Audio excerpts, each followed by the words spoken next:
watches Food Network? Okay. Sometimes. Okay, who knows what mise en place is? Okay. It's your preparation before you make it. Yeah, hey, woohoo! Everybody clap. Yay, she knows. Okay. Oh, and it's your favorite candy. So, if you guys will get out your pamphlet and look on the front page, you will have a cutting guide. So, we really recommend that you cut all your pieces to size before you get started and lay them out in order. So, mise en place, okay? We have everything ready. And these gals were laughing at me earlier because my strips were No, we were wonky, laughing at so you because you were correcting I us. straightened them up, and so, but this, it just makes sense to me when I'm making a block like this to have all my pieces laid out in order the way they're supposed to go. So, mise en place. So, part of mise en place includes my mother's wise advice to never sew when you're tired, obvious, and make sure you get dressed and put your shoes on so you feel like you're a real person, which I don't always do, but she's really right. It helps. And so then I also added in, go to the bathroom. You can't sew or quilt while you have to go to the bathroom because you sit there and fidget, and sometimes I forget to do that, just like my 4-year-old. And so lots of things. Make sure your bobbin has enough thread in it. Make sure you're sewing with your 1/4-inch seam. I was telling the other groups a couple years ago, I made my whole block up, and I could not get that thing to be the right size. It was not the right size. It was a 1/2 inch off every way I measured it. I came in here, and I said, Sherry, I think your pattern's off. And she looked at me, and she was so sweet. She goes, sweetie, you're sewing with a 1/2 inch seam. And of course, and I mean, I wasn't new to this, but I looked at it and I was like, oh my goodness, she's right. Oh my goodness. So I had gotten a new machine and just stuck my foot on and went to town, sewed this whole block. And so even if you've been doing this for years, check that you've got your 1/4-inch seam going. So, all right. So mise en place. We've got everything laid out. We're going to start with our 4. Casey? Yes. And to quote Norm Abrams from this old house, Yes. measure twice, cut once. Exactly. Yes. So, and that goes to say, we, I don't want to say we were stingy with your fabric, but we gave you just enough in your kits. If you do accidentally make a mistake, come in, talk to us. We've got some scraps. You're also welcome to buy a boo-boo pack. We have the boo-boo packs like they've done in the past for sale. So, but yes, measure once, measure twice, cut once. So, all right, so we have gotten ourselves ready. We've gone to the bathroom. We've had our glass of wine. Never mind. But we're ready to go. So we are going to lay out our fabrics. We've got color A, we've got color B, C, and D, and we've got them all in order. And we're going to bring down our first square of color A and color B. And we're going to put these right sides together. We're going to sew this with our 1/4-inch seam. And then we're going to set the seam. So when you set your seam, and I know you, and a lot of you guys know this, but I want to reiterate it, especially with these small pieces. When you set your seam, before you open it up, lay your iron across your stitching. You don't want to do this because you're going to stretch out your fabric. So just set your seam with your iron, lift it up, and then you can open it up, and then you're going to press to the dark side. Okay, so it's hard to see because this is. So you'll press this open to the dark side. Okay, and same thing when you're pressing to the dark side. I won't make a Star Wars joke, but when you're pressing to the dark side, don't put your iron around. Just set it down, press it. Okay, and then we're going to do the next one, and we're going to do C and D. And so on your chart, you'll see we actually went in a circle, A, B, C, D. But if you get these bottom ones together and these top ones together, they're going to be the same. Okay? So we're going to do that the same way. Then we're going to flip these around, and we're going to put these together like this and sew this seam together. Now, when you get those two together, you'll be able to put those seams together, and since you've pressed them opposite ways, both to the dark side, but they're going to come together opposite, you'll be able to kind of feel those seams and kind of roll them, and you'll almost feel them click in together, okay? When that happens, I would suggest with these small pieces to pin them. I'm not a pinner, so you can see on my block I did miss some of my points because I didn't pin. If you pin it right there, you'll get it. It'll be really nice and straight, okay? So now we're going to go quote somebody else. We're going to quote Eleanor Burns. I know, you guys saw it coming. So on our 4 square in the back, we're gonna. This is my mini 4 square. Didn't it come out cute? Oh, So I know. for example,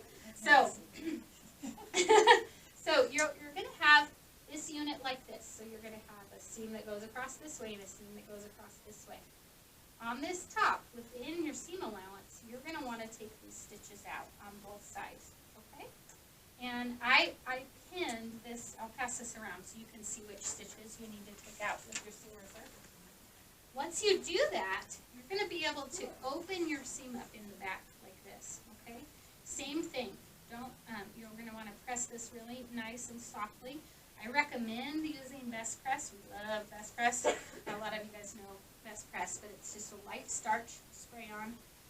And this will open this up so you actually will end up with a mini 4 square on the back, okay? And then Eleanor Burns goes, get rid of it. But I'll pass this around too. You guys can see that. So then we'll have our 4 square together. If you need to square this up a little bit to this 3.5 by 3.5, I would recommend doing that because this square is going to set the stage for the rest of the block. Okay, so having this just right is really important. Okay, but that's pretty straightforward. So now on to the flying geese. So you guys have all been flying geese quite a bit. A lot of you have, I know. If it's your first time doing flying geese, this is going to be good for you because we're actually going to do a very traditional method for flying geese. There is a way to do flying geese where you make multiple flying geese at once. It's really fast. The reason we didn't do that with this block is these little units right here with the 2 different colors.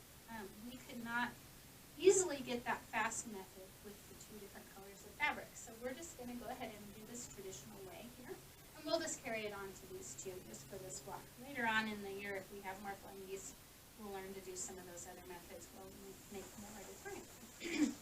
So, since we have our mise en place in place, I like saying that over and over again. We have, on your sheets, it'll say grab these pieces, and this is on your 2nd or 3rd section, I think, for your, so we're going to be getting these small rectangles, okay? So you'll bring one of your rectangles down, and we're going to start in our color order, okay? So we're going to start with color A, and right sides together. We're going to put this right here on this side. And if you turn over to the back of your pamphlet, we actually have listed out the traditional method for the flying geese that we're using here. So, so what we're going to do is actually mark our seam. Here, we're going to mark from corner to corner. And so the nice thing about being at this session at 4 o'clock is that there's not very many people here. The bad thing is that I sold out of my ruler I was using for this. So I'm using this as an example.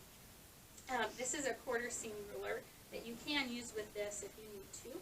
But the ruler that I was using before, these yellow lines on this other ruler are actually holes that you can line up corner to corner and draw your seam. Just draw it right through here. So the other way to do this is that, and the way you can do it is we're going to mark our seam offset from the corners a tiny bit. So if you put it directly on the corners and then mark your line, you're going to be a couple millimeters off with your line. So if we do it offset just a little bit, we can mark our line exactly from one point to the other. Okay? So we'll mark our line like that. If you're interested in that ruler that we had this morning, I'm ordering more in, and we are having a discount on it today. So if it's something that you want, let Peter or Beth or Holly know. Okay? So we're gonna make this seam from your top corner to your center. We'll set the seam with our iron, and we'll open up our flying goose. And you know, I usually turn that around and do it backwards from the middle to the corner. Yes, because you can do it that way. sometimes my machine will swallow up that corner. Yes. It'll go Yeah. down in. Yeah. Now, what I was gonna, and since I have a smaller group and I know you guys a little bit, one of the things I like to do to get around that swallowing the corner is use a charger. Have you ever used a charger? So you can fold up a piece of scrap material, start your sewing on the charger up here, and then once you get down here to your corner where you're starting your seam, your machine isn't taking those stitches into nothing, right? And it goes, and then you can take this off. So that's another way to do that. But yes, I agree that starting from the bottom works too. Okay, so we have now we go to where we trim. Now this is the part that I'm excited to show you guys because I've done this way for a long time, but I like it because typically when we're done with this flying goose unit, so we've done our seam from here to here. Now we have we put this fabric up here like this, right? We've got 3 layers of fabric here, essentially, right? So typically and traditionally, we trim off both of these pieces in the back at 1/4 inch. What I like to do is leave this back square and only trim out the middle, okay? And what that does is it leaves your rectangle whole and square, and it gives you a true square on the back of your flying goose unit, okay? Now, cutting out the middle takes out just enough bulk that it doesn't seem bulky, but having that back piece gives it a lot of stability. And even with these small pieces, it helps get rid of the stretch. So with these small pieces, we can have a lot of stretch, but leaving this in there helps that. And I'll pass around. Well, yeah. So this one, actually, it's funny. I did this one with the back cut out on this side, but this side I left that on there, and that middle's there. And you can see this one. I almost redid this one because I did get off a little bit when I put this together, but I left it because even if you get off a little bit like that, your back material is still there and you still have your true square. So you can still just piece it on and it goes together well. So in a little bit, if you guys want to come up and check this out later, you can, okay? So we've got our flying geese units, our small ones we're making, and just to go over our colors, we're doing our first one. This is going to be A and B. And we'll bring down our next one. And our next one is going to start with the color that we just did. So it will be B and C. And then our next one will be C and D. And then our last one will be D. And then we'll go back and get our last A. Okay? So what that's going to do is when you open everything up, you're going to get these small flying geese that will follow the circle pattern of colors that we just did in our foursquare. Okay? Now, here's the part I like to tell people. You can do anything you want here now. If you want your square to be different or different colors to go in different places, just do it. And once we put this together, we are showing you how to put it together to where your stars match up colors. But if you wanted to, you can make it have a more piecey look and do something like this. So you guys are welcome to put it together any way you want here. The Amish style quilt actually is, the colors are arranged differently than it says in your flyer. We did that just so that you can see those. Take liberties, put them together any way you want. But for class purposes, we will just keep it this way for now. So we have our foursquare here, and our next step will be taking our top flying goose and our bottom flying goose, and we'll put these small squares on the end to make strips, and you'll see that in your step. We'll put that up here, and then this one will be here, and these will be together with your strips. Now, this next step, we'll put these side pieces on our 4 square. And this is the part that was probably the trickiest in the block, only to match up your seams right. So we'll put these right sides together, and the best way to do this is to open it up, and you'll see your middle seam here, and you want to just make sure that middle seam matches up right at the point of your flying goose here, okay?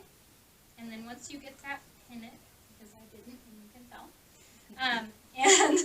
And then you can make your seam there. Now, in your pamphlet, we have said press to the center or press outwards. So follow that guideline. Once you press both ways, the ways we say in there, the back of the block will lay really flat and nice. Most of the seams press the way they want to go. There are 2 seams that don't, that need a little bit of love to get them the way they go, but once you press it really nice, they do go down nice and flat. So, yes? Sherry would always say that fabric will tell you where it wants to go, and I don't remember what block I was doing last year, and I was just standing in the corner, starting to get stressed out. My husband says, "What's wrong?" And I said, "Sherry says the fabric's telling me where it wants to go. Oh, don't worry about that. But it's not talking to me right now." Yeah, exactly.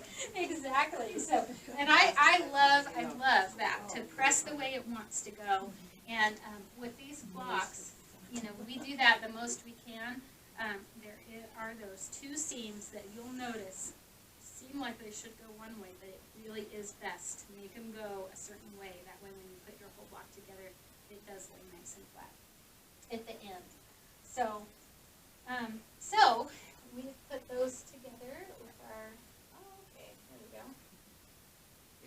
We've put these 2 side pieces on.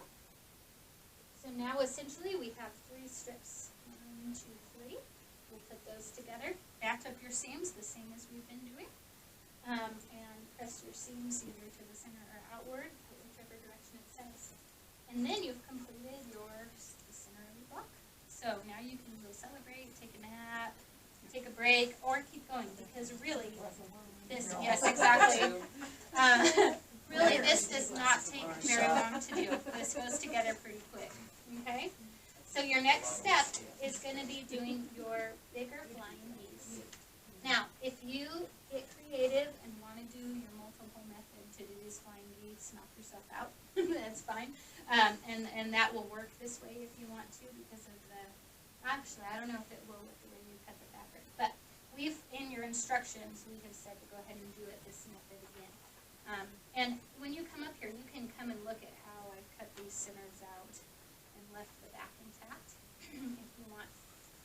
The other thing that I was using, and unfortunately, we sold out of these this morning too. I did, or fortunately, maybe. I really fell in love with this ruler, and I'm not just saying that because I want you to buy it. But this is a 90-45 ruler that Creative Grids has come out. And of course, they have their nice Creative Grids non-stick back. But this ruler will cut your flying goose pieces to size. So you have your 90 degrees with your flat top at the top here. And if you line up your strip with this flat edge here, and you'll cut your triangle here and here, and that is your center piece that goes in the middle cut to size already. Okay? And then you can turn it to where it says 45 degrees.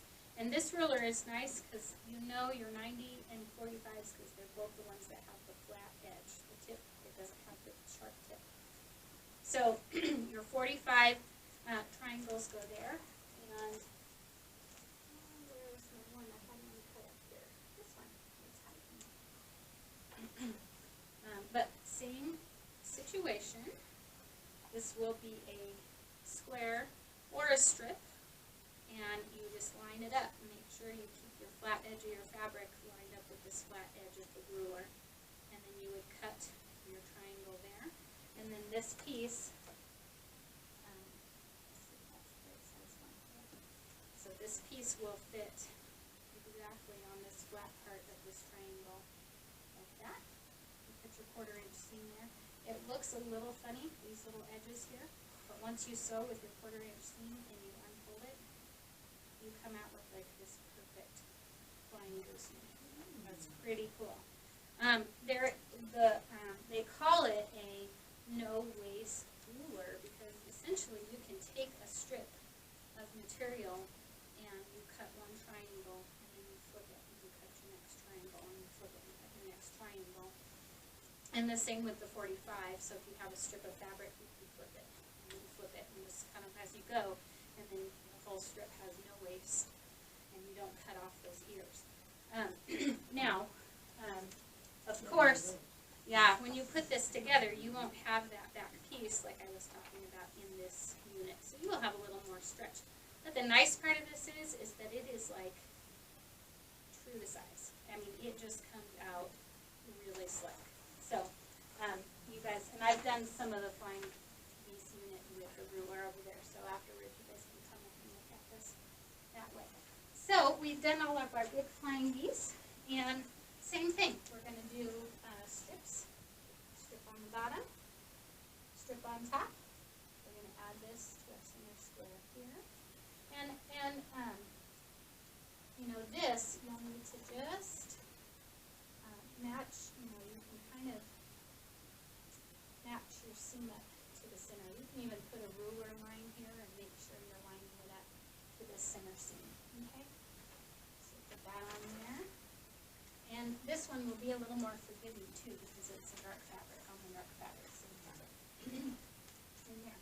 Now, if you are making this block and you're making dinner at the same time with your sewing machine out on the counter and your poor kids are running around like crazy, you probably will put this like this. And they're doing that. And that will mess up your star.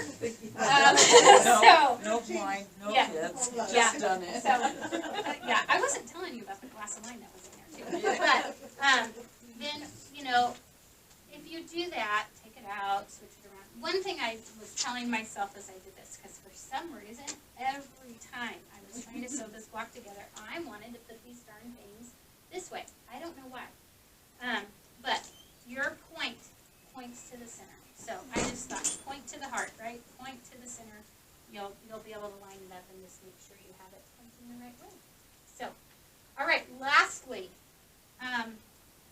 you'll notice that we're setting all of our squares on point this year.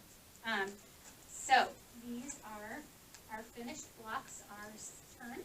They're set on point. So that's kind of fun. The reason that the Civil War has a different fabric in here and the other ones don't, around right here in these, is because we laid the whole quilt out, and the Civil War quilt was like, it doesn't look like a Civil War quilt. Like there was something missing.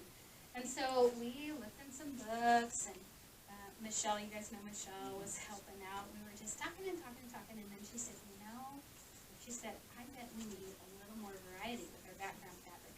And we stuck that second fabric in there, and all of a sudden it looked like a Civil War quilt. So that's why that one has that. The other ones are going to be floating stars. Okay? So our point pieces. We have given you a 14 by 14 square of fabric that we're going to have you cut diagonally. Now, be careful with this because essentially these are going to be cut on bias. So they're going to have some stretch in them. I may not have us cut these this way every time. We may go to where we cut them from a strip and they won't have as much bias, but they really go on fine if you make sure and don't iron them like crazy and stretch them out or stretch them as you put them on. They go on just fine. So in the instructions, we have you trimming this down to 13 and a half. Don't do that. Leave it at 14. So make a note if you need to, but leave it at 14. Cut it into your quarters like this, and then just go ahead and sew the 14 piece on the block. Okay? So it'll end up looking a little bit bigger, but what this will do will give us a little wiggle room. So at the end of the year, we will trim all the blocks down to 17 and a half by 17 and a half, okay? Now, when you're putting this one on, since it is a little bit bigger, you're not going to match these corners and this corner. But what you're going to do is when you bring it down, just make sure that your point is lined up with your center seam. Pin it there, sew it on, you'll be good to go. Okay? And that is that. And then you guys are all done. Yeah. So, here we go. Thanks for listening to me. Sorry if it took a little longer. But